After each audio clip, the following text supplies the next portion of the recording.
Welcome back. So, we've talked about all the prep work that goes into a Christian book club. But, the real magic, the transformation, it happens inside the meeting. So, what does that actually look like? Let's step inside and really break down the anatomy of a meeting that can genuinely change lives. First things first, we have to tackle this fundamental question. What really separates a Christian book club from any other book club out there?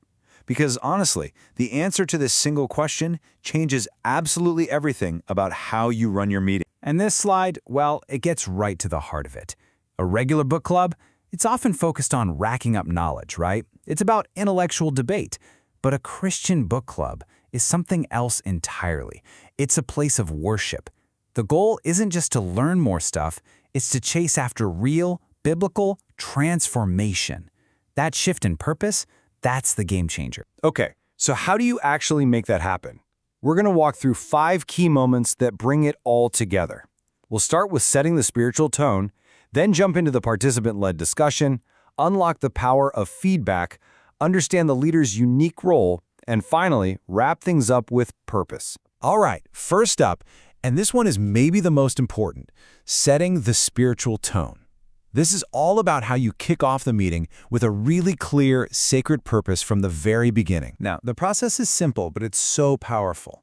As the leader, you want to get there early, not just to set up chairs, but to connect, to greet people as they come in, ask how they're really doing, and reinforce that feeling of being a spiritual family. And then you open with a corporate prayer. This one simple act immediately frames the whole meeting, shifting the focus from just a book study to a sacred time together, relying on God for any change to happen. And that spiritual tone you just set, it creates the perfect stage for the main event, the participant-led discussion. This is really the core loop of the meeting, where all that potential for transformation starts to come alive. I love this principle. The idea is that in your book club, the participants are the main characters, the protagonists of the story, not the leader. Now that's a huge mindset shift, isn't it? The leader's job isn't to give a lecture. It's to create a space for other people to step into the spotlight. So how's that work in practice? Well, the leader just asks one person to start things off by sharing what they prepared. Something as simple as, Deacon Kim, would you mind starting us off? That's it. While they're sharing, everyone else has an equally important job to do. Listen actively. And this is not a passive thing. It's a really dynamic and engaged part of the whole process. So what do we mean by active listening? It means you're hearing not just to respond, but to truly understand and empathize.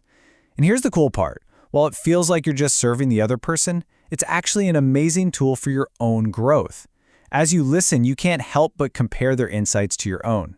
This sparks new ideas, helps you see your own thoughts more clearly, and builds this incredible spiritual bond with the person who's speaking. Okay, so this kind of listening builds some powerful connections.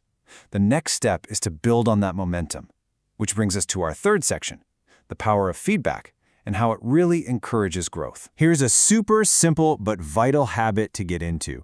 After each person shares, the group applauds. It's a small thing, but it's a huge sign of respect for their hard work and their vulnerability. It's a powerful spiritual motivator, a tiny gesture that has a massive impact on the group's energy and warmth. After the applause, the leader invites feedback. Now, this isn't just some random critique. It has a really helpful 2-part structure. First, you share where you really connected or empathized with what they said. Then, you can share where maybe you had a different take or a deeper thought. It's a skill, for sure, and it might take a few meetings to get the hang of it, but it's so incredibly effective. And here's a key detail. Try to get feedback from at least 2 people, and it has to happen right away. If you wait until the end of the meeting, the moment's gone. Immediate feedback makes the presenter feel heard and valued, and it helps them see their own insights in a new light, right there in the moment. So, if the participants are the main characters, what's the leader been doing this whole time? Well, that brings us to section 4, the leader's guiding hand. This is the really challenging, almost invisible role of being a great facilitator. This table does a great job of showing the contrast. While the participants are focused on sharing and giving feedback, the leader is busy observing, analyzing, and guiding the whole discussion, almost like an invisible hand. The analogy here is just fantastic. The leader is like a spiritual parent, focused on the overall health of the group, not on taking over the conversation. And one of the leader's best tools, and really something everyone should be doing, is just asking good questions. Think about it. A great question pulls everybody into the conversation. It sparks critical thinking. It helps connect new ideas to what we already know, and it pushes us all to reflect. That back and forth is what makes a great book club feel so different from just sitting through a lecture. All right. So the discussion has been amazing. Everyone has shared.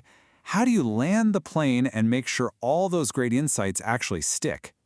That brings us to our final step, concluding with purpose. The way you end the meeting should be just as intentional as the way you start it. It follows a simple but powerful ritual. First, the leader gives a quick, one-sentence summary of the author's main point. Then you go around the circle and give every single person a chance to share their final thought or takeaway. From there, you just flow right into a group prayer, asking for these lessons to take root in your lives. And to wrap it all up, and this is a great way to share ownership, the leader asks another member to say the final prayer. So you see, in the end, these steps are about so much more than just running a smooth meeting. They're about creating an environment where real, genuine transformation can actually happen. Which leads us with the real question. It's not about memorizing a checklist. It's about taking up a mission. So as you look at your group, you've got to ask yourself this: how will you guide that change?